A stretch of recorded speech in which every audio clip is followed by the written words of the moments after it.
I'll talk loud. So I'm Michael DeCiara, as Judy said. I'm on the planning board in Shutesbury, and I chair the Energy and Climate Action Committee as well. So welcome, and I'm glad people came out on such a terrible weather evening. So truly the committed. I just want to do a little bit of framing before we start. One, thank you to the Pelham Library for hosting us. Really great to have a building that we can do that in. And thank you for Judy, who's been, the conduit to Pelham in many, many ways. And Stacy McCullough, who's been the third part of the organizing team, just had to leave because she has not been feeling well. So she's good. I think you need to shout a little louder. Louder? How's that? That's Okay, the cool. back here.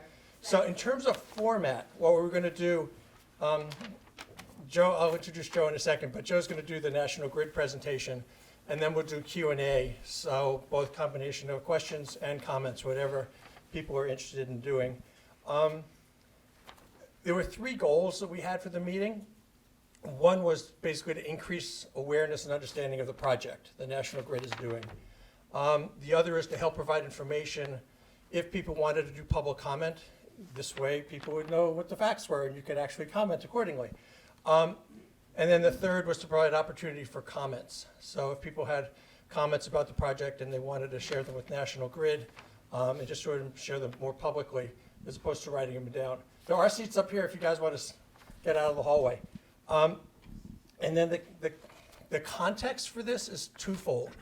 One is there are official public comments that will go to MEPA, which is the state environmental regulator that looks at this project. And so those are due January 9th. And so the idea is getting this information, maybe doing some subsequent stuff after that. But if people wanted to comment, they could. And I just wanted to shout out a thank you both to National Grid and to Alex from MEPA.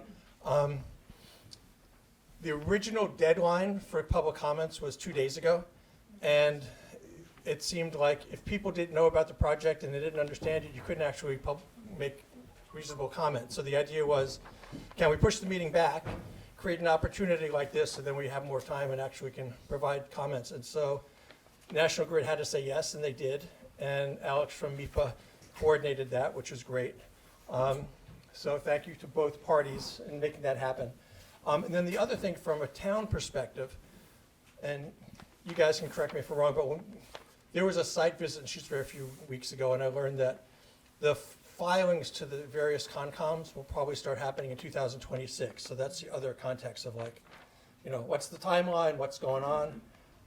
And then the last thing just to point out, it's probably a little confusing. There's two transmission line projects that are happening, and Shutesbury, Pelham, and Belchertown have the wonderful benefit of having both of those come through our towns. So tonight's about National Grid, and the very short version is the goal of the project is to replace the infrastructure, so the towers and the wires, et cetera, et cetera. Eversource, which also cuts through the towns, is about widening their right-of-way. So they have different goals, different companies. Unfortunately, the public comment period for Eversource has passed. That was at the end of November. So don't know how people can get their voices into that mix now that the deadline's passed. That's maybe a question for Alex.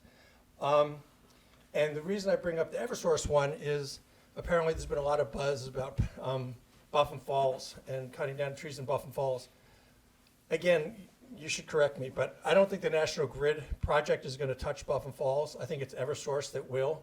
So, That might. It seems like it will, but anyway. So I think that's probably all I've got, and I just want to hand it over to Joe. So Joe Carroll is the project engagement person for National Grid. He's going to do the presentation, and then I think we'll hold questions till after the presentation because it's not that long, and then we'll just have a lot of time for Q&A. So awesome. You've got the floor. Thank you. With the microphone, This mic or this mic? that one, because I think they can hear you better. Can you hear me on this microphone? Or is this just for? That's just for us. Just for us. All right. Can you all hear So me? do either one. No, you have to use one. I have to do one. Yeah, do that one. All right. Can you all hear me in the back? All right. If I talk too low, just give me a thumbs up and I'll increase it. But Mike, thank you for the introduction. As Mike mentioned, I'm Joe Carroll. I'm part of the project engagement team at National Grid. And Mike and I connected a few months ago, and I really appreciate the efforts in coordinating this. This is very important to National Grid, our engagement, and making sure everyone is aware of the project and has the opportunity to learn and ask questions if they have it. So I appreciate everyone coming out this evening. As Mike mentioned, we will have time for a Q&A. There are a few different members from the project team here, so hopefully we're able to address any questions that you have. If there are any questions that we don't have an answer to now or we're unsure of, we'll take it back to the larger project team, and we can get your contact information at the end and reach out to you in a timely fashion. But again, thank you for coming out.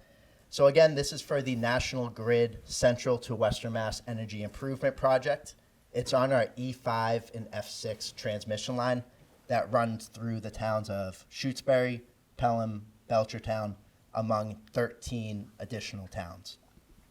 I just want to highlight, we rebranded the project name when it comes to our external communication.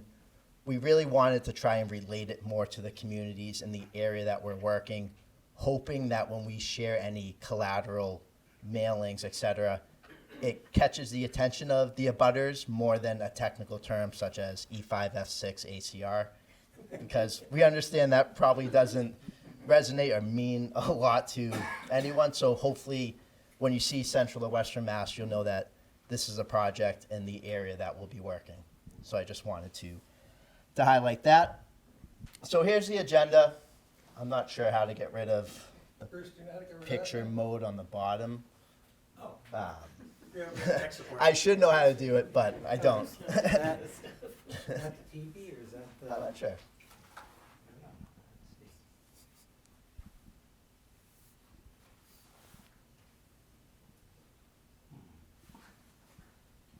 There you go. Awesome. Thank you. That would have taken me far too long to try. So this is what we're going to cover tonight. It will be a pretty general project overview and then a few specific bullets for Shutesbury, Pelham, and Belchertown. We'll compare a little bit about the structures that are existing in the right-of-way today and what the proposed structures will look like. A general overview of the permitting effort. As you'll see, it's not going to be all-inclusive. This is a fairly large project, so the permitting process is extensive. We'll touch on the current project schedule and then conclude with some resources that are available to learn more about the project and to reach a member of the project engagement team. So with that being said, a general overview. So the E5, F6 transmission lines were originally constructed in the early 1900s. There was some refurbishment work done in 2001, but primarily these are all original construction. It's actually one of the older transmission lines in our network. It travels through 16 towns, is approximately 67 miles in length, and what's the part I'm missing? 16 towns, 67 miles in length.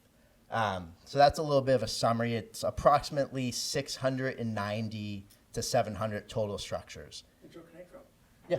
We can get, we'll hand out we'll put the PowerPoint on the website, responsiblegrid.org, so just if you're not jotting stuff down. Yeah, again, we have our project website that will be at the end so you can learn all this. The goal of this project is a complete rebuild of the existing structures with the proposed structures that I'll show you shortly. The transmission line currently operates at 69 kV. kV just represents the voltage of the line, and that is the planned operating voltage when construction is complete. However, we will be rebuilding the structures to operate at an increased voltage of 115 kV. So I know that probably sounded a little confusing how I said it, but the current line operates at 69 kV, and that is the planned operating voltage when construction is complete. However, they will be built to operate at an increased voltage of 115 kV, and that's primarily to be ready for the future. If there's any load growth due to renewables, it's our way to be prepared and to take on that load. When we go into a little bit more, and I'm sorry if you can't see in the back, but in terms of the number of structures in each town, in Belchertown, we'll be replacing 59 structures. In Pelham, we'll be replacing 62 structures. And in Shutesbury, we'll be replacing 22 structures. And just a little bit in terms of approximate mileage. In Belchertown, it's about 5.3 miles. Pelham, 6 miles, and Shutesbury, about a half a mile. In addition to replacing the structures, we're also going to be installing optical ground wire, which you may see referred to as OPGW. That's really there to help improve the communication between structures and stations, and it also acts as a secondary defense from weather events such as lightning strikes. So there's a few benefits there. We'll be performing vegetation removal within the right-of-way, so that could potentially mean tree clearing in certain parts, but also as simple as mowing, pruning, and trimming. And a lot of that, I'm sure there'll be questions, but a lot of that will still be determined in the future as we get closer to construction, which we're still a few years away, but I'll wait for the project schedule. And lastly, we'll be making any access road improvements as necessary and where necessary, and that's to ensure the safety to access the right-of-way, access to structures for the crews doing the work, and for any future maintenance that may come up or any emergencies in the future. So that's just a little bit about the overall project and the overview. So those are the numbers. Again, Belchertown will be replacing 59 structures with new structures and wire. Pelham, 62 existing structures, and Shutesbury, 22 structures. The next slides are really just a reference. So this is a map for Belchertown. The red line that you see going through is the right-of-way. So again, you'll be able to kind of dive into this a little bit more after the presentation, but just wanted to highlight this. Again, in Pelham, this is a map that represents the right-of-way. And Shutesbury, I know this one's a little bit tough to see, but that is the right-of-way, and the Shutesbury sub almost in the middle.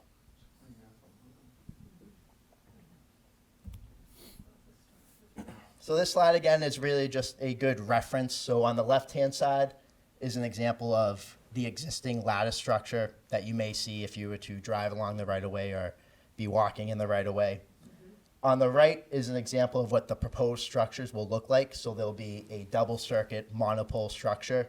They may not have the weathered look to them, but that is a pretty good visual for what the new structures will look like compared to the existing lattice tower structures. And this is a cross-section, so I really just want to highlight two comparisons from the existing structures to the new structures. So the right-of-way is 125 feet wide. There will be a 3 to 5 foot offset from where the existing structures are located now to where the proposed structures will be. And the new structures are going to range from 5 to 25 feet taller than the existing structures. That's primarily due to the 115 kV standards and the optical ground wire. So that's just a little bit about that. It doesn't mean that every structure is going to be 25 feet taller or 5 feet taller. That's just the general overview and average for the line. Here's our permitting process. This is not all inclusive.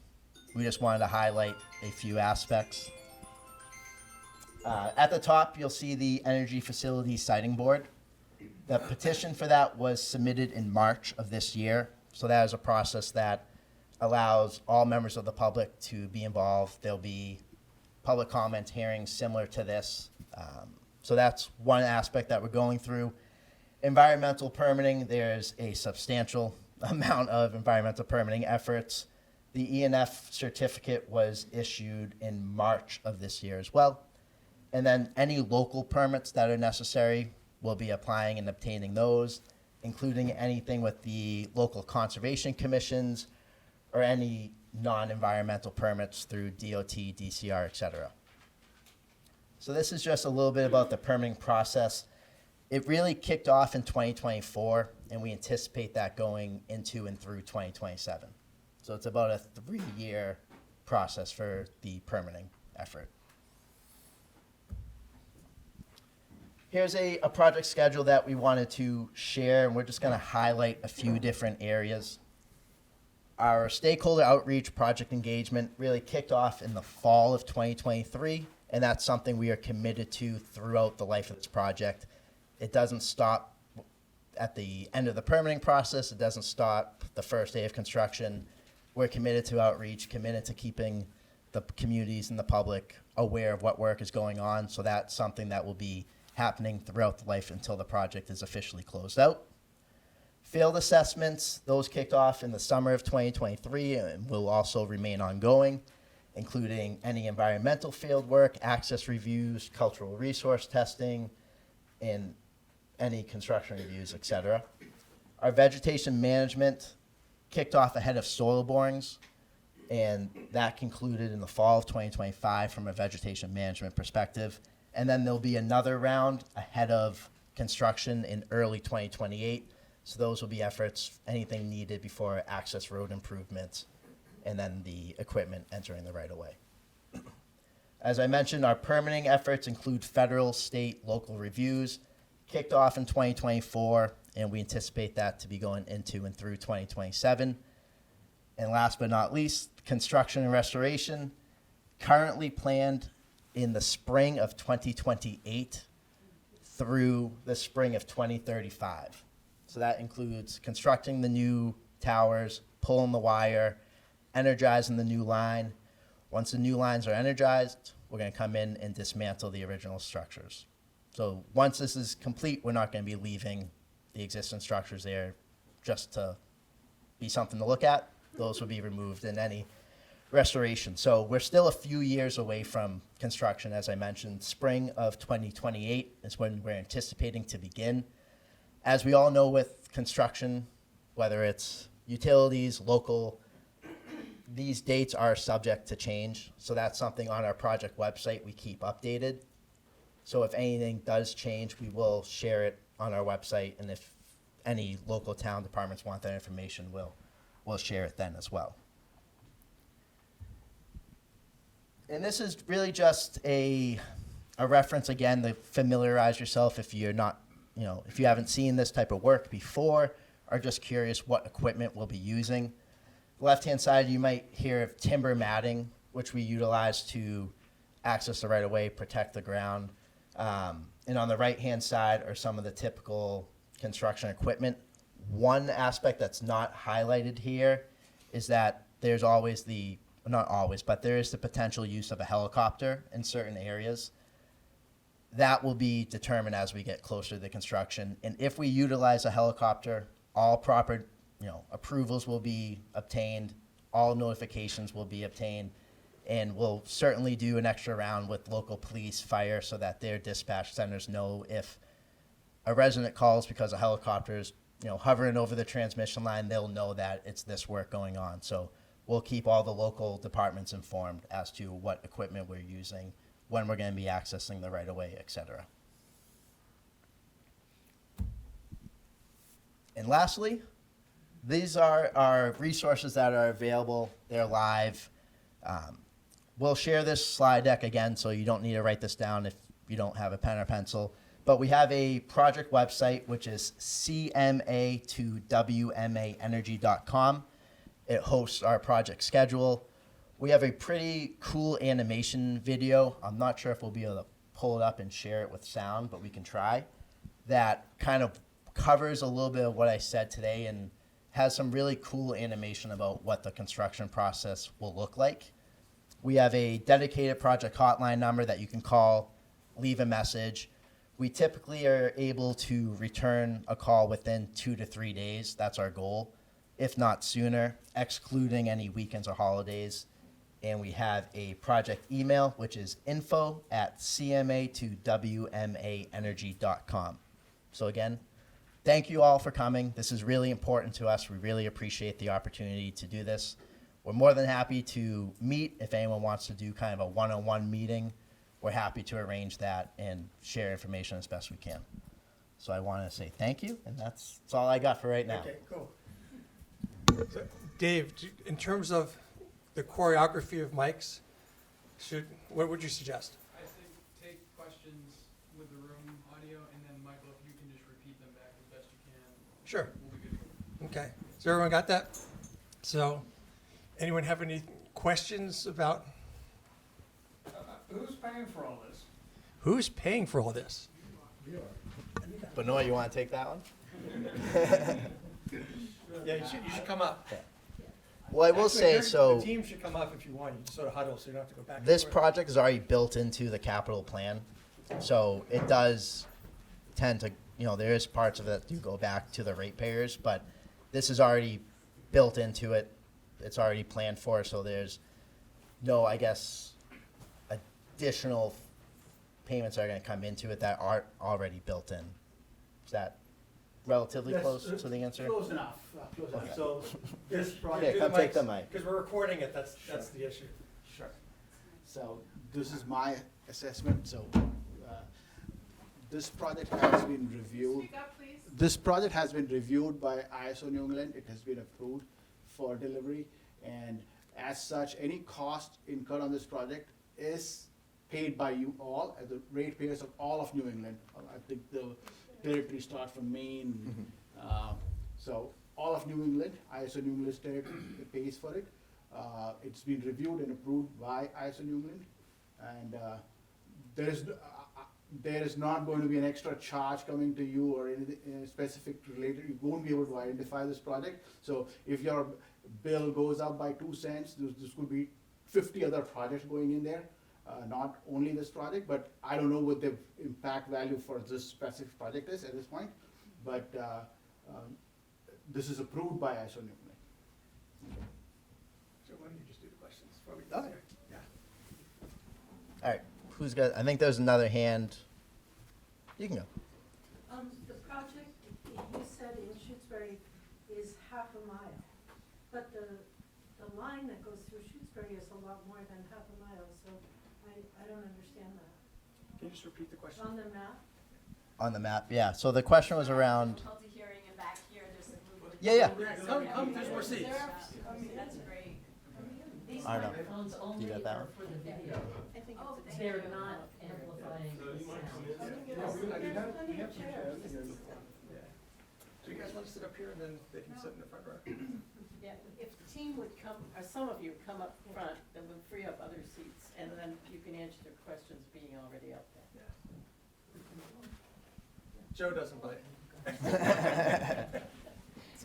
do you have a good answer for that one? Around. You guys should just come up front. Yeah. Okay. All right. So I think for that one, so that's the information that we were able to get from our engineering, but that is the example for where we're going to be working, about half a mile in the 22 structures. But I really appreciate that question, and I apologize I don't have the best answer. So it's definitely something that I'm going to take back and clarify, and I don't know the best way. I can either share it with Michael, or I can get your direct contact and share it with you. Yeah. Yeah. Is there more you want to say, Sharon, just about, to give Joe context for your question?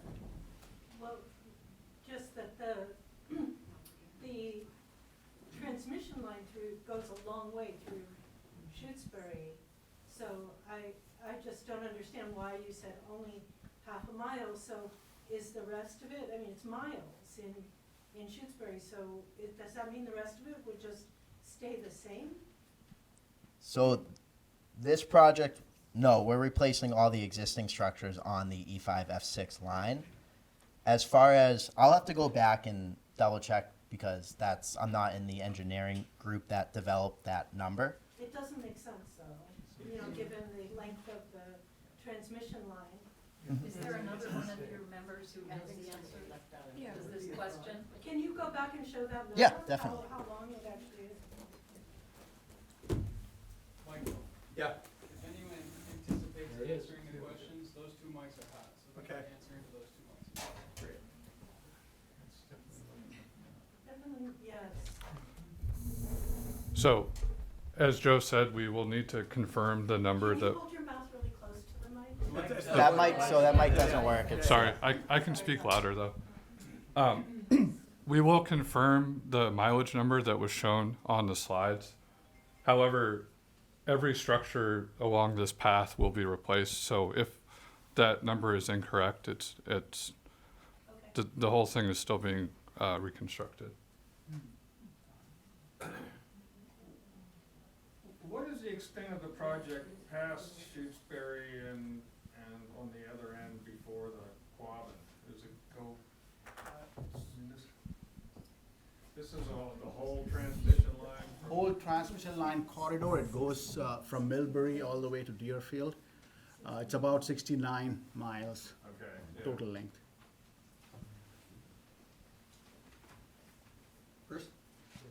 So on the introductory slide, you were kind enough to put in parentheses Amherst, but then on the 3 bullet points, you didn't say how many of the structures are either on or adjacent to land in those towns that is either owned by or leased by Amherst.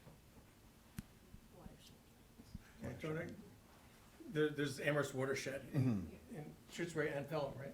Yes. Yeah. Yeah. Absolutely.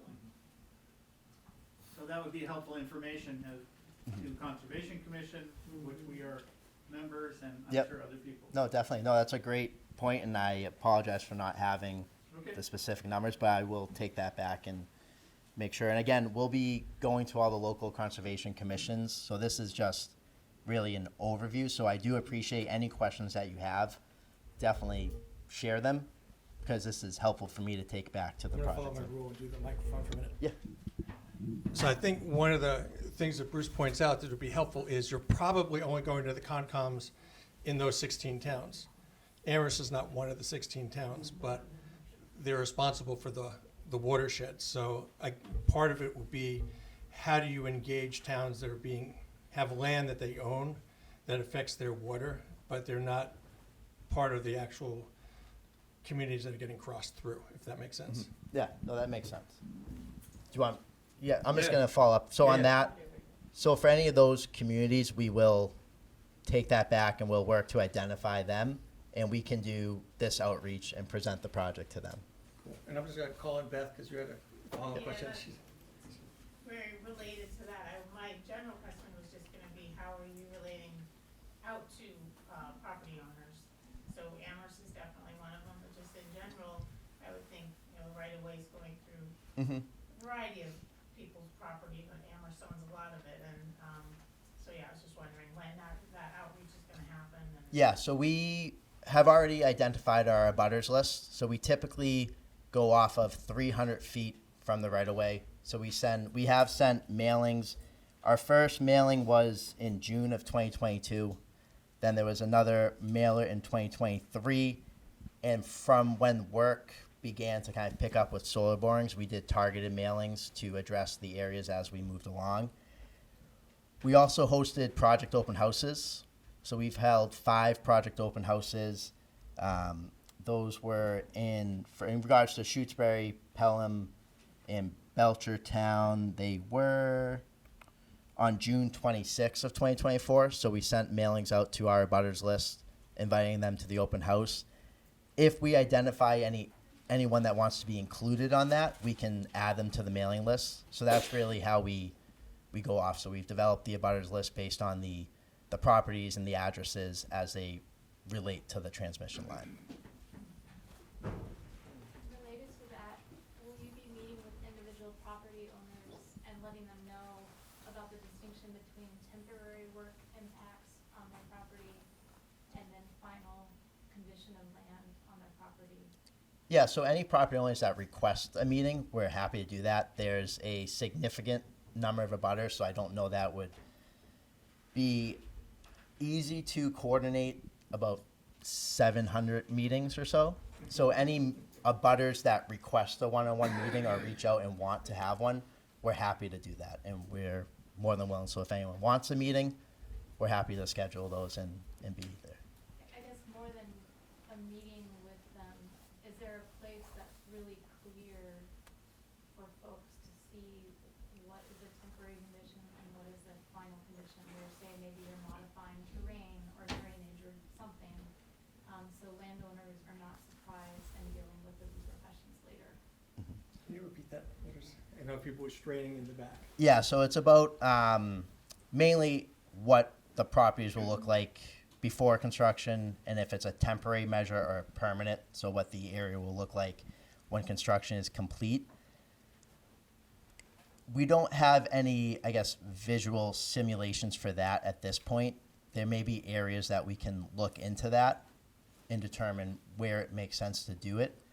On the project video, which again isn't gonna show, it's an animation, but it does kind of show the construction sequence and it touches on that a little bit. But in terms of direct areas, that would probably be more beneficial to come as a request to go out and have those conversations so we can better identify it and kind of communicate it that way. Can you tell us what her question was? Yeah, so it was really about if we would be able to show or tell abutters what the area will look like, whether it's a temporary mitigation or a permanent mitigation, so what the area will look like after construction. And I have to clarify, just that if there's a physical change to the land, that is going to be permanent so that the landowner is aware of that. Because in the past on other projects, that hasn't been communicated, not necessarily National Grid, but that hasn't been communicated, and people are really surprised and are dealing with repercussions. Definitely. So our goal is to make sure that folks are aware of the work and what's going to take place. So again, if that's a concern for whether it's a specific homeowner where they're near an access or an area of the right of way that they're interested in, definitely reach out either through the project email or the hotline, and we'll communicate and we'll see what we can clarify and make sure that there are no surprises. Our goal of this isn't to have surprises at the end.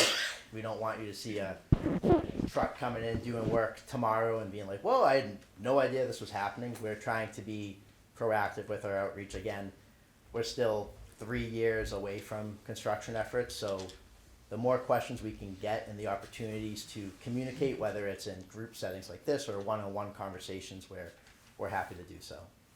I just have a thought before we go back. How about, I hope and I was all- just gonna say generally, maybe if people ask questions, they can stand up, like in school, this might help with that. Hi, Go for it. everybody. It's a two-part question. As somebody who's lived next to the power lines for over 30 years, thank you for all your work in taking care of the energy source. We've recently, as you know, have had in Pelham fiber optic put up on top, and you know, the access work that was needed for doing that makes me really wonder about the need for widening the access area, as it's being called. So, you know, 2,000 trees in Pelham, and it's only gonna take 3 feet to 5 feet is, again, another number that is very concerning. Is it real? I mean, again, lived there so many years, have never seen a tree fall on the power lines. It's maintained beautifully. So one of my questions is about the utility of cutting down that many trees. If it is to pay or to make money for the company or for the project, we need that transparent. But as I said, after this many years and not seeing problems with trees falling into the power lines, it is a real question for me about what's going on as far as that part of it. And then the second question is, or part of this question is, the health issues with electromagnetic fields, with the increase, and how is anybody gonna know when it would be put up, and what the strategy is for informing the public about, or working with the public to determine this major change from, what did you say, 68 to 115? 69 to 115. 115. So for Thank this, you. the second question, then I'll have Raul come up for the first one. Repeat it as best you can. So the second question was about EMF, and I'm not a medical expert, so I don't think it's really appropriate for me to answer that. But we have information available that I can share with you. But safety, health, wellness is paramount to National Grid. Safety of the community, safety of the employees. So again, I'm not in the medical field, so it's not really appropriate for me to answer that question. But we have information available that I would be more than happy to share with you. And then for the first question was about potential tree clearing and widening. I can say we're not just cutting trees to cut trees, but Raul, I want you to. No, kind I, of- first, To finish up with your last question though, if the power did change in those lines, would that be announced, mentioned, or does it just happen, I guess? What is the policy there? Let me speak to that, so, Into the microphone? yeah, let me, Hold the microphone close to your mouth. The microphone doesn't translate. No, in that the- one does. No, they just translate for the recording. for the recording. The ability to hear. So, I'm gonna sit so it's much more, it's level to the microphone. So the question was regarding, if they, how do we know that the power would change? Sure, sure. So if the power ever changes to 115 kV, all the substations that are attached to the lines needs to be upgraded and has to be approved by ISO.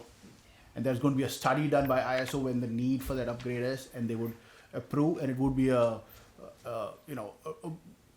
not much work needed on the right of way, but it would be a lot more approval from ISO, and all the stations that are connected, any lines that are connected needs to be upgraded, and all the substations need to be upgraded to accommodate that 115 kV. So there'll be a lot more work done and approval through ISO when that is done, and it will be ISO is going to be determined when it needs to be operated at 115 kV.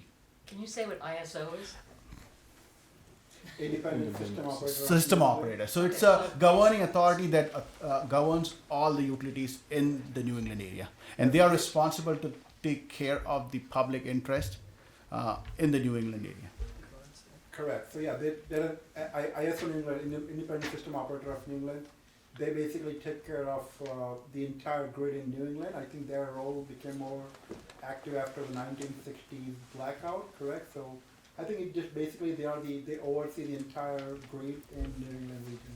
That's why ISO New England. They have ISO in different parts, independent system, basically in different parts of the country. But here we have ISO New England. Thank you. I'm not sure most people know what those initials mean. Yeah. Now, I struggle with it too, They are, right? yeah, I use the term ISO very commonly, but I yeah, and struggle they're to. actually located in Holyoke. They're headquartered in Holyoke, Mass. Okay. So to answer, I just wanted to clarify your first part of your question. Are you talking about the right-of-way expanding? That's what I believe the statement was, that the 120, the 2,000 in Pelham, 2,000 something trees would be part of that 3 feet to 5 feet additional right of way. Is that what you were saying? First of all, I just want to clarify. Are you talking about the Eversource's right-of-way expansion project or National Grid? That's why maybe I don't know if you were here in the beginning, but these are two different projects. We are from National Grid, and we have what Joe was saying earlier in his presentation. In most cases we already have the available 125 feet of width for right-of-way. In some locations that we do not, we'll seek to work with the landowners, but this is not about right-of-way expansion. This is just about replacing, like we said earlier. So that's why I wanted to clarify. I got a feeling that may have been the Eversource project, and if it was, that's not us. So I just want to clarify that. No, I think that's, Eversource is widening. Yeah, And correct. so just to clarify on the 3 to 5 foot offset, that's in the existing right of way, so that's 3 to 5 feet of offset from where the existing structures are to where the proposed structures will be. Yes. So that's within. Yes, I do think I heard Eversource say that they were talking about a much more expansive. Yeah, so that's range. a separate It was project. like 25 feet. Yeah. All right. So let me just point it out. So what he was saying earlier is this 3 to 5 feet of offset from the center line of this existing to the center line of the new one. That's what the 3 to 5 feet offset means, but this is still staying the same. We are not making any changes here. So just want to clarify that. Yeah, could you go back to the Pelham slide for a minute? And one of the things that it seems like you guys aren't really aware of is the fact that, first of all, and I'm not sure if this actually goes through the Cadwell Forest, but the Cadwell Forest is owned by UMass. and they're somewhat restrictive about what happens in there. And the town of Amherst watershed, those people are really hardcore about anything going on on their property. And it doesn't sound like you guys are really aware that you're gonna have to be dealing with Amherst and UMass on this project. So there are some areas that I believe we have coordinated with UMass to access, but I would have to go back and look at the specific location of the structures to know Yeah, it's hard to tell which, from the map. if Does anybody any, here are know, in does the that, Amherst watershed. do those existing lines go through Cadwell?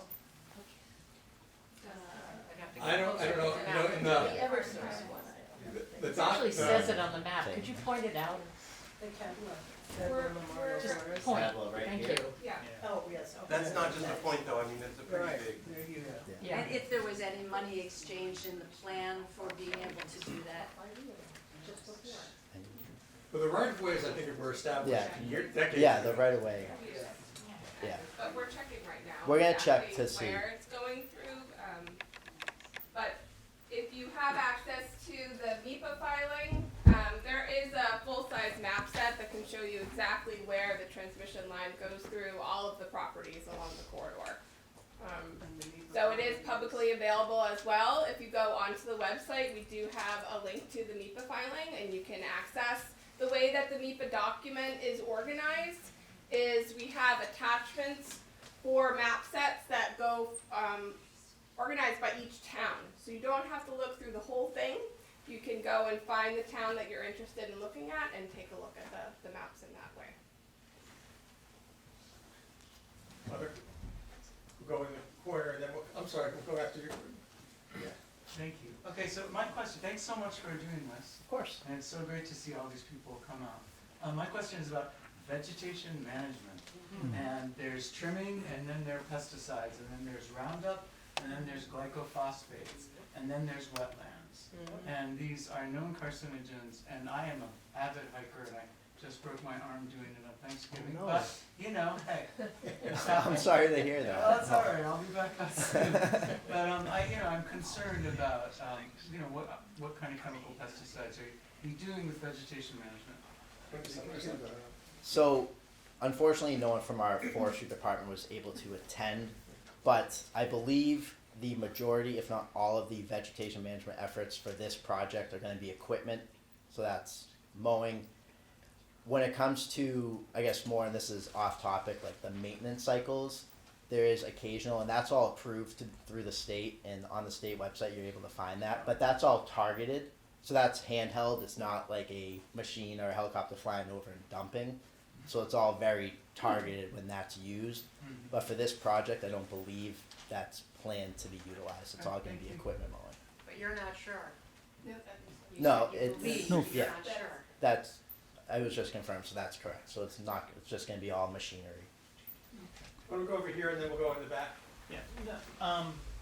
There are numerous hiking trails that cross these power lines, and I'm back there all the time. And the question for me as a hiker is, how does this change my access to trails and crossing things while this construction's going on? I mean, you're talking several years of this project, and Yeah. So we're going to be, Real quick. what's that? Just summarize the question. So the question was about hiking trails and how it's going to impact access through them throughout the construction sequence. So we're not going to be working in each area the entire time. We're going to be moving throughout the right of way.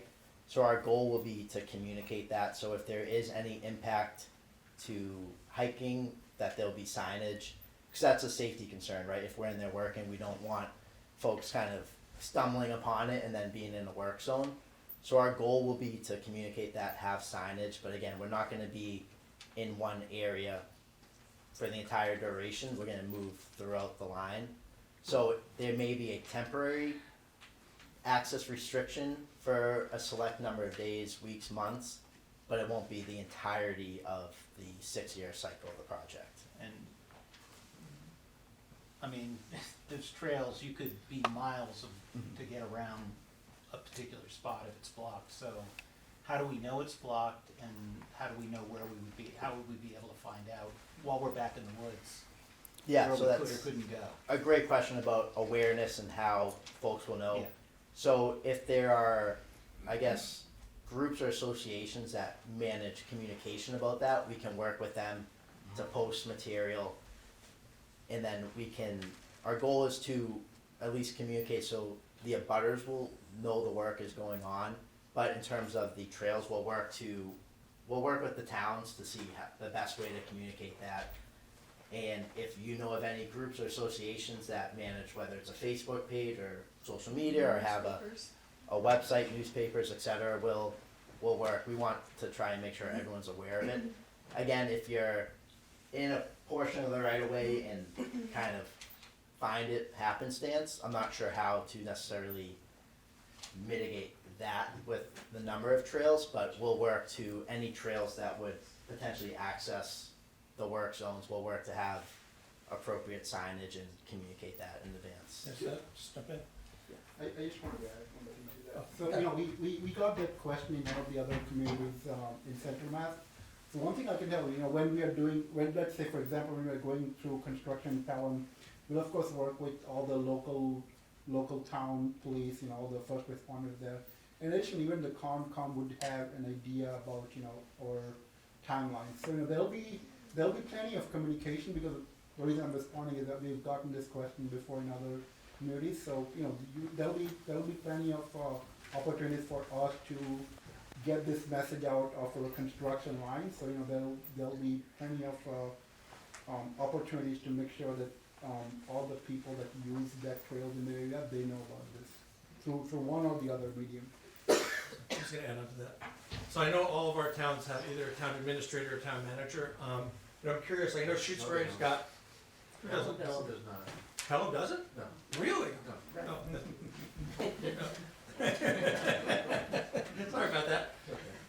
3/4 of our towns have town administrators. But, like, so Shutesbury has a recreation committee. Is there equivalent in each town that, or is it sort of? No, we don't have that either. Okay, so I think that the thing to know is our towns are all different and very small, and we're all committee-based. So going to one person in town might not get to the right people who are hiking in the woods is the thing to know. Actually, that was, if I could make a, ask you a question. Yeah, of course. Two, actually. Yes, since you're here. Yeah.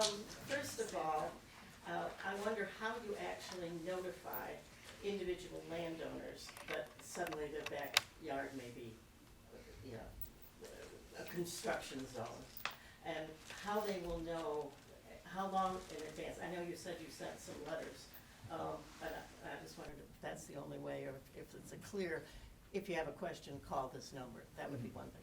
The second thing is that the town of Pelham is entirely zoned as a water supply protection area, because we are somewhat unique. We are watershed for Shutesbury, for our own wells, for Amherst, for Springfield, for the Quabbin in part. So we're very concerned and understand the ledge and the weird sand and everything else that's in Pelham. So as you change grades or do anything, I have every confidence in our Conservation Commission. They're very good, and they will do a good job. But I want to know how far ahead you have planned for any kinds of grade changes or changes in where the surface or groundwater might be affected. So to answer the first question, and then I might need to tag some folks in for the second question. When it comes to our notifications, our goal is going to be, as we get closer to construction, a 3-month notification. So that's could be through a mailing, and then again 1 month before. So we're going to try and target it at least 3 months and 1 month before. If we have a request for a phone call or an email, we're able to track that, and we can make the phone call in addition to the mailings. And on our project website, as we get closer, we're going to try and highlight and almost follow along the plant working locations and where we're going to be. And then Teresa, do you want to take? Stand up, don't be shy. In terms of the review of potential impacts to water resource areas, wetlands, areas that are contributing to water supply, certainly that's something that we will be reviewing with the conservation commissions on the plans. I can't speak directly, you know, are we gonna have a significant enough terrain change specifically within those areas to cause any impacts. I can tell you, during construction, best management practices absolutely will be implemented to ensure that, you know, we're not having sedimentation into resources, and various BMPs will also be implemented to protect wetlands, such as you saw the timber matting on the screen here. Those are proposed to be used to provide a stable access without incurring any permanent fill within wetlands. And those will be used as well to span streams. So there's no, you know, permanent stream crossings proposed as part of the project either. They'll be using BMPs to temporarily provide access over those resources and protect. Just a follow-up, are these, Go ahead. are these structures that you're replacing going to be put into the same places? Because I'm looking at you digging into the ground and wondering what happens when you hit ledge, frankly. Yeah. They will be offset, so they're not going to be able to replace them, you know, directly where the current structure is. I don't recall. Do you recall on average the distance from the existing structures? The minimum distance that we would typically replace a structure in relation to an existing one is 10 feet to give room for construction. In some cases, they're a bit more spaced out than that to avoid obstacles in the terrain if there's ledge or a wetland. Trust me, there's not. How deep do you go down? Yeah, that's my question. Stabilize these things. So on this project, the question was, how deep do the structures go down?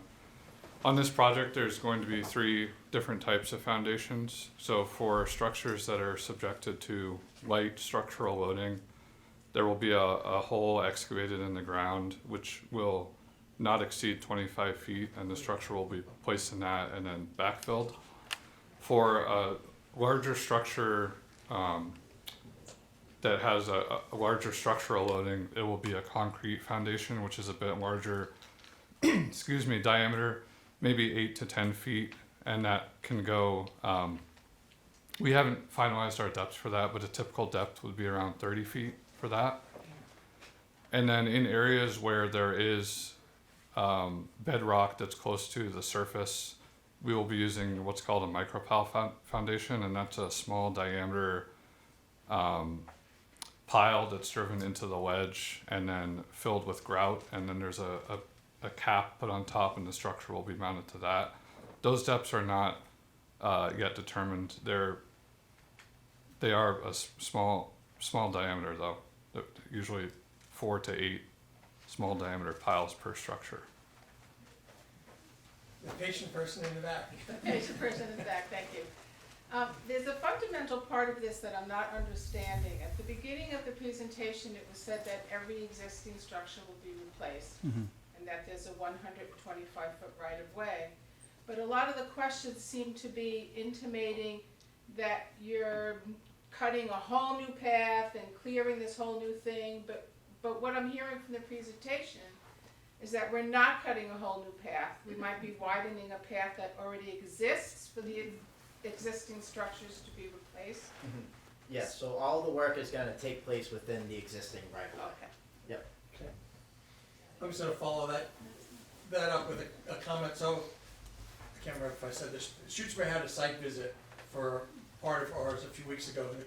The point that I made then that got responded to, but I think it's relevant to your question, was if you look at the maps, there's keys on everything, like, you know, what symbols mean, what colors mean, etc. In terms of that, the thing that struck me is there's cross-hatched areas that say tree clearing, which is distinctly different from selective cutting. And then there's this another one which is pruning. So those are 3 different levels of addressing, you know, trees or bigger brush. And so one of the questions, you know, that I raised was, it looked like there were places where it said tree cutting, you know, and what we heard was, well, it might not happen as we get closer to it. The concern that I brought just to share was that if it's in the plan, it could be clear cut up to the plan. So it's sort of, there's a little bit of fuzziness in there of when you get to actually doing it, are you selective cutting or are you clear cutting? And it's gonna be dependent on the plan, which goes to MIPA and I assume gets approved. But why would clear cutting even be necessary if you're replacing in a line that is already existing and open? If you're clear cutting, that says to me that you're cutting a new path. So that's the part that's confusing to me. Yeah, so, you know, I think for that is, or the, you know, it's actually part of it also from the vegetation maintenance, that sometimes the canopy of the tree might be too close, and while they're doing this work already, they just wanna be safe. And in order, there is also minimum distance that the construction crews have to maintain. So if the tree is very closer to that, then they decide to trim it or cut it. But it does also, you know, while they're doing this work, just if they do this right now, then in future they are preventing from any tree or the canopy to have any risk of falling on the tree or create any hazardous situation. Even the tree could fall into a right of way and create any other situation. So that's why the selective tree cutting is coming from. It doesn't mean that, you know, they're just gonna cut everything in its right.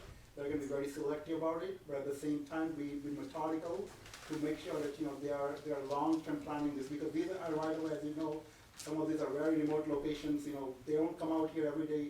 So while they're trying to address it to multiple things at the same time. Yeah.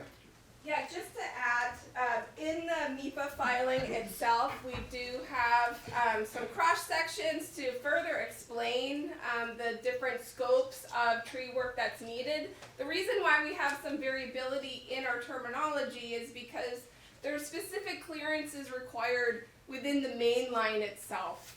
And that's what he was talking about, the clearance for the conductor. That's where we have noted tree removal, and the mapping is showing you where LiDAR was used, and we have a hatching to show that this canopy is going to be in conflict with the clearance requirements.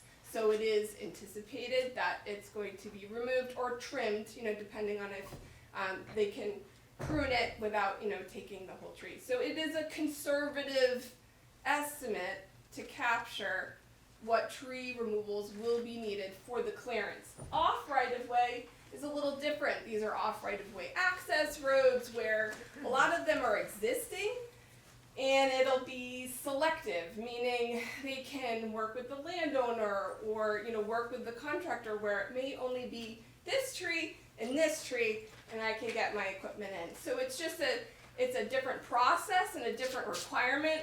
Off right-of-way, it's to get equipment Just in. define what that is for people, off right away.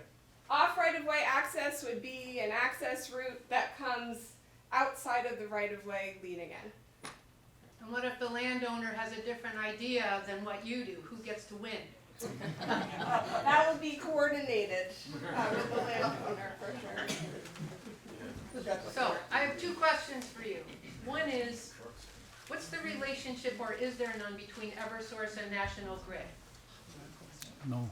There is none. There's none other than both being utility companies. Okay, the second question I have is, I know part of this area where you're going to do your thing, and it's like this, and Yeah. sometimes when you get to the bottom, it's very swampy. I know that on the power line that's off of Route 9, between Route 9 and Amherst Road, after they finished a lot of work there, there was loads and loads and loads of trap rock that were there that didn't used to be there. And for certain recreational purposes, that trap rock is horrible.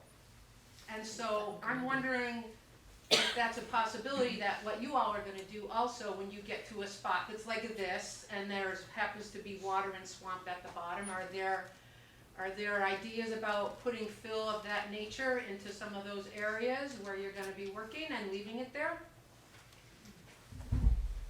I can comment that for steep slopes like that, sometimes it is spec'd for engineering, you know, where you can implement green stabilization methodologies. We can certainly work with the contractor, but it really depends on the steepness of that slope to ensure that, you know, we're not going to create a slope that's going to erode and affect that wetland at the base of that slope. And how do you get all those old poles out of there? So, go ahead. So part of the construction sequence is that we come in and we install the new pole, and we energize up to a certain point. The second half of it is there's gonna be crews coming up behind. We'll have metal, steel dumpsters where we take down the lattice structures, cut it all up into pieces and recycle it. First, kind of related, how come you're going to a monopole? From the traditional kind of truss? The question was, how come we're going to a monopole from the tower? A big part of that is access and constructability. The monopole can be brought in sections of the pole and easily installed within the right-of-way. And the poles up, why don't you use the ones you have? What's wrong with that? I can take that one in just a second. The lattice tower also has a wider footprint, and where we're trying to stay within the existing easement, it's helpful to use the monopole there. The other question was, what is wrong with the existing towers and why can't we reuse them? Part of the scope of this project is to be able to transmit more electricity, and as part of that we have to upgrade the physical size of the wire. That means the wire is heavier, and so quite simply the existing towers wouldn't be able to support structurally the necessary wire size. Here's a really loopy observation. Our greatest cities certainly don't have either of these devices in them. Everything's buried. Why can't we get it a little closer to the ground? I'm not in favor of oil pipelines, but I don't really, these just seem so primitive. I told you it was. So the question is regarding just the increase in height. No, why not go underground? Yeah. Oh. Or close to the ground. You want to speak to that, or? Well, I I'll can let give you you. take that. I'll start with it if I'm going off a tangent. Let me know. First thing, underground lines are much more disruptive to the ground. Second, it is order of magnitude expensive, which we have an interest to be the most cost effective through ISO. Because it's the ratepayers who are paying for these projects, so we want to be the most cost. That's a guiding principle, to be the most cost effective, and ISO governs that, so they would not allow. And in cases where even distribution lines, and maybe going beyond what the question is, when a town requires that to be going underground, the town actually pays for that additional cost. It is not part of ratepayers' cost. The town. So if you see a town center, I'm not talking about transmission line, distribution line, if they go underground, typically the town pays for that additional fee. And it's because the town has an incentive, it's localized to that town. So that's what the ISO requires us to do. So very highly unlikely or almost impossible to go underground for a 70 miles. What about closer? It is, you have to have minimum clearance from the ground. So go ahead, take that. Yeah, so to add to that, with the current engineering standards that we design for a large variety of weather cases and operating temperatures. So as the conductor transmits more power, it gets hot and it sags down closer to the ground. And we also design for reliability under an icing condition. So this line will be able to have 1.5 inch radial ice on the wire and still be in service. And obviously when there is an ice condition, the wire is sagging close to the ground, so we have to maintain our structure heights to account for that. Yeah, I have two questions. One would be noise pollution. When you were talking about, driving the pylons down to the ground. And so I'm wondering, I don't know if we're gonna be exposed to constant pounding in our community. And the second question is the impact on our roads. A lot of the roads that you're gonna be crossing are not paved. And is that gonna be another expense for the town to have to take on, in terms of maintenance? So, first, I guess in terms of the noise, sorry, my knee's bugging me. In terms of the noise, it will probably vary depending on where you are in relation to the construction efforts. If you have a specific area of concern, that's something that you can reach out and we can certainly set up a meeting and come out and view the site and engage that way. And then, can you repeat the second question? It was about Oh, maintenance the of roads. the roads, because we have a lot of dirt roads around here that aren't Yep. paved. So that's something that we are aware of, and the more we meet with the towns, we're communicating and having those conversations. So any concerns about the roads from the town perspective, we're gonna work with them closely and be as least disruptive to the roads as possible, but that's all gonna be coordinated with the local towns and town departments. And if there's any restoration that needs to Yeah, take that's- place, that that's is something basically- that, yeah, so You're gonna be bringing if there's in heavy any machinery. restoration needed, we will address it. But again, we're gonna really work with the local towns, local public works departments, et cetera, to communicate, to learn more, and so that they're aware and that we can be out there. Sure. At the beginning, you said that, we needed to have the capacity to go up to 115 for the future. And I wonder, like, what makes you think that the future is gonna require that we have that capacity to go up to 115? And I don't think our population is changing that much, so I wonder, is there any sort of secret project in the works that we don't know about, like data centers? Not, no, or we're not in solar, power the plants, or- development side of the business, so in terms of secret projects, no. But it's really, it's kind of the trend, we're trying to be prepared for the future, so that could be load growth and population, it could be any renewable projects that communities are interested in doing. So again, we don't know when or if it will go up to 115, the plan is to remain operating at 69 kV. It just wouldn't make a lot of sense for us to replace the structures and only build to 69 kV and then in the future need to redo this whole thing and So- build up. Then what's the main reason why you're replacing them if it's not to have more power? Like, it sounds like you're replacing them, and it makes sense, if you're gonna replace them, we might as well go have a greater capacity in case we need more in the future. But if we don't really need more, is there another reason why these are being replaced other than energy need? So the question was, why is these lines being replaced now? What is the need for that replacement? So these lines are one of the worst performing lines in our network, National Grid's network. They have a lot of outages on these lines, and some are due to poor access, some are due to asset conditions. So this project was, the need for this project and the approval for this project was because of asset conditions. It's called E56 ACR. ACR stands for Asset Condition Refurbishment. So the primary need for this project is for asset condition issue.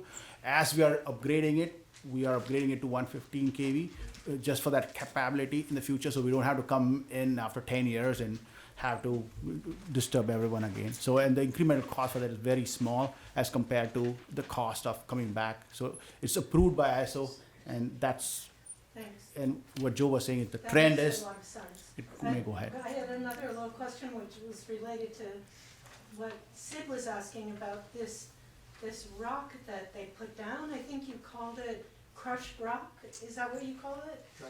Trap rock. What? Trap rock. That's called trap rock. That's terrible stuff, and it's not only on steep grades, it's everywhere along the power line. And I remember when it first got put in, I was around when power lines didn't have that rock, and it's terrible to hike on, it's terrible for people's dogs, horses can't walk on it. It's just, it kind of makes the power lines inaccessible to a lot of people who, you know, this is our neighborhood, our forest where we hike and, you know, spend time, and this rock, like, is there anything else that could be done other than using these? They're really sharp and very hard to walk on.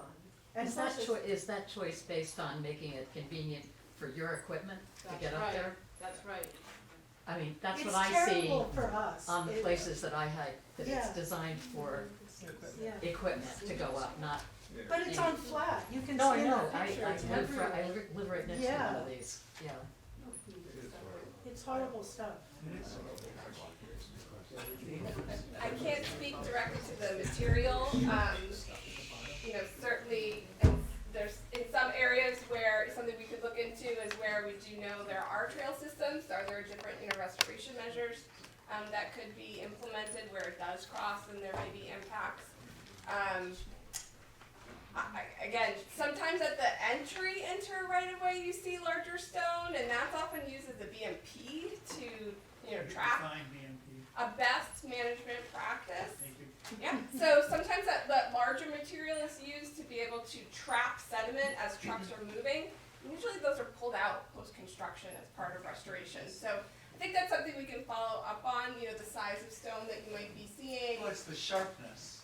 Yeah, It's not there the size. I think it's cost effective for you guys to use it. No, Well, I can we, get it. can we clarify, is this our source project or National Grid? No, it's because when we were doing the site visit, you guys talked about on the slopes, putting the trap bar and then leaving it there, and then over time it might get grassed over, but it'll still be there. doesn't. No, I'm just saying that, so it's not necessarily, But it's not Eversource. what may be seen out there currently, I can't speak to if that's the specific, spec that's gonna be used if Could have it's been similar. previously, yes. Yeah, exactly, so something that we have to follow up on. Right, if that's being redone, then maybe it could be taken out or covered or something. If it's crossing a trail system, that's something that, we can work with. Like, for example, we're in the process of coordinating with the Kestrel Land Trust to discuss, where the trail is coming through, where a temporary work pad is gonna be, how is that gonna be restored, construction, to ensure that,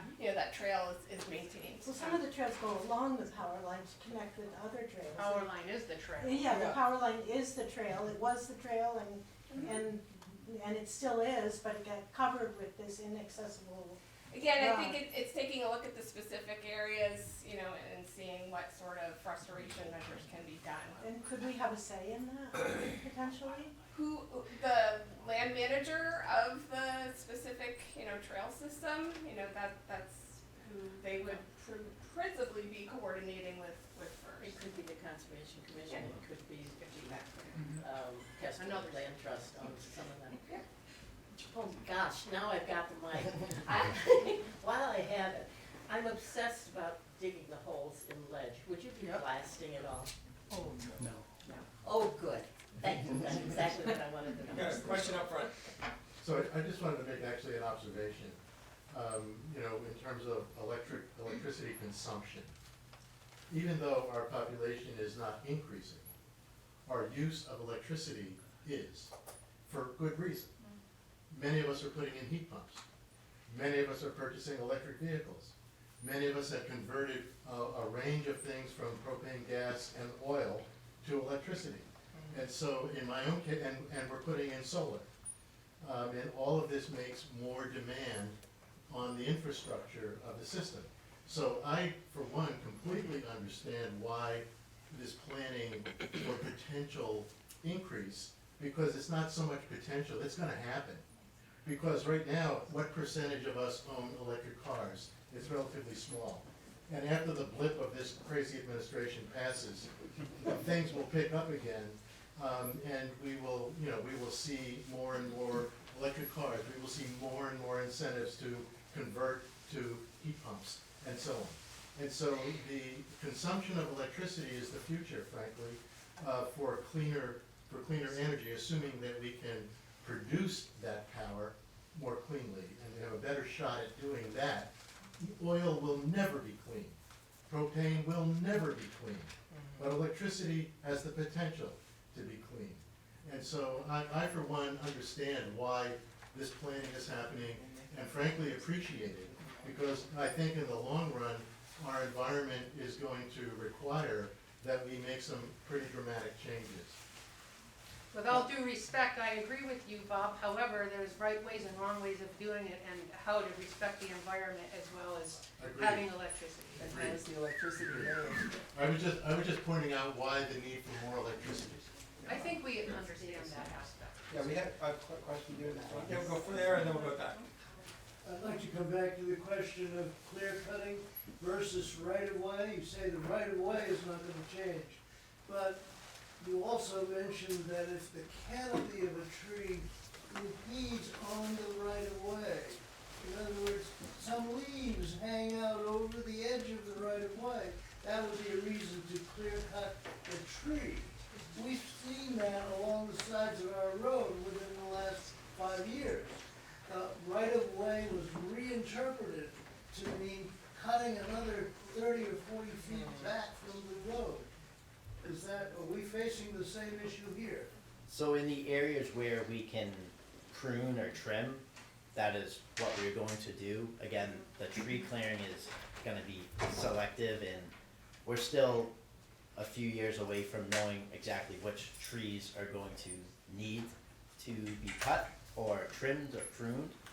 So we're not cutting trees down just to cut them. If there's an opportunity to trim it, that is what we're gonna do. But again, those will be determined in the field by the crews while they're out there and by our vegetation management groups. I'm just gonna add on, just because this is one of my concerns too. I mean, the determination by the crews in the field is, I think, the scary part, because they're just there and they're just gonna do it. And there's been enough cutting of trees that have been not necessary, like in Cummington, I think, they sort of took all the big oak trees that line downtown out because they were determined. You know, and it was the crew, it wasn't necessarily the plan. The plan said you can, but the crew on site made the determination that once you cut a tree, you can't put it back. So I think that's the assurances of how extensive and who makes, you know, how you can hang your hat on the plan and not leave it to someone who's like, oh, I think we're gonna take this out because it's easier. Like that's one of the concerns. So if I may speak to the practicality of it, I'm not vouching that this is how it's going to happen. I'm saying this is what our guiding principle is. So if you take down the branches of a tree, and if that makes that tree unstable, we don't leave an unstable tree, we take it down. Now, there are some cases where we'll leave the tree stump up. I don't have the forestry here. They call it snag trees to allow for vegetation or insects to grow and decay. So those are something that are governed by the Concom, and we work with the Concom and say, you know, we'll leave this tree up for, you know, the bugs to inhabit it and it gets deteriorated like that. But generally that determination saying that this tree, when the overshadowing of that tree, the reason for that is we look at the line and we look at the canopy. So we won't take the calculation for how far we have to go is based on where the line is, and if that tree falls, if it is going to take that line out. And I think there's some language, I'm not going to talk about the legal aspect of it, but the determination made is if this tree falls, this branch is going to take that, we'll cut that branch off. Now we have made that tree unstable and it's going to fall within 3 or 5 years, it'll rot away and fall. So we won't want to leave that up. So that determination is made in the field saying this tree is unsafe at this point because of this amount of trimming that had happened, so we'll have to take that tree down. So that's where the local person in the field is making the determination. And these are not, I want to distinguish between our line crews, our construction crews, and our tree clearing crews. They are different groups of people with different expertise. They're certified arborists, you know. There's this. They have a whole solid understanding of, you know, how to approach and be surgical about, you know, addressing the issue. So the crew that you see on the site may not be the one who is clearing. They do not touch the trees. Our line crews don't touch the trees. Our civil crews don't touch the trees. The trees are taken down by a specialist forestry contractor, and there are forestry crews which are, like you say, They get paid by the tree. no, I don't know about that. Probably, I don't know. Why don't I just do a It couple sounds more like there should be questions? some and then we'll kind of wrap up. review process where trees are marked. So the trees and are. reviewed by the management. If we just look at the difference. So the trees are marked right left now. and the right slide, I think you see a very different attitude toward trees. Yeah, so this picture, it's not the same area. It's not our This is right just a of way. picture just to reflect the structures. I think. This it's pretty clear. isn't the right of way on the right hand side in this part of the area. Those structures are already placed. This is just a I visual know. for the structures themselves. No, I got So that. just before we all peter out, if people have individual questions after we wrap, can you guys hang out for a few minutes? Sure. Yeah. Cool, okay, great. Any other burning questions as the whole group? Wonderful. Well, I want to thank all the National Grid people for traveling.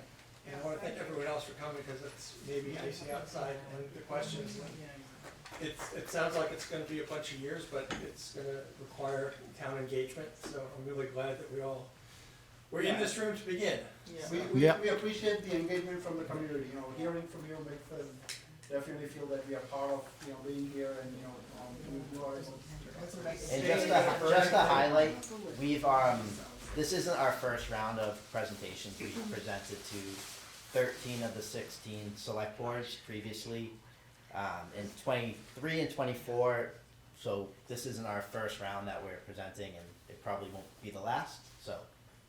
Well, I was curious how much you've engaged with small towns like we have out here, and it sounds like this is a project, it's not a continuation from something in Eastern Mass.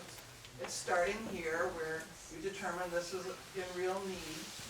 But I feel like what I was hearing a lot of concerns was just that these are small towns, and we have select boards who represent us, but we also like community meetings where Yes, more definitely. people can have a voice. So we've, And some of the concerns of just things like hiking trails and Yeah, dirt definitely. roads and access roads. And things happening out your backyard that, may be unanticipated by everybody. Yeah. That's my question, is just sort of whether or not you have a lot of experience doing this, but moving forward, if you're learning from. oh, definitely, dealing yeah. with No, our this, goal, again, that's as I smaller. mentioned at the beginning, is to be proactive and to make sure the communities are aware. So as I mentioned, we presented to the Shutesbury Select Board on February 13th of 24, Pelham on December 18th of 2023, and Belchertown on March 3rd of 24.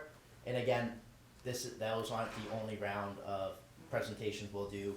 We hosted the project open house on, I just want to have the correct date, on June 26th of 2024.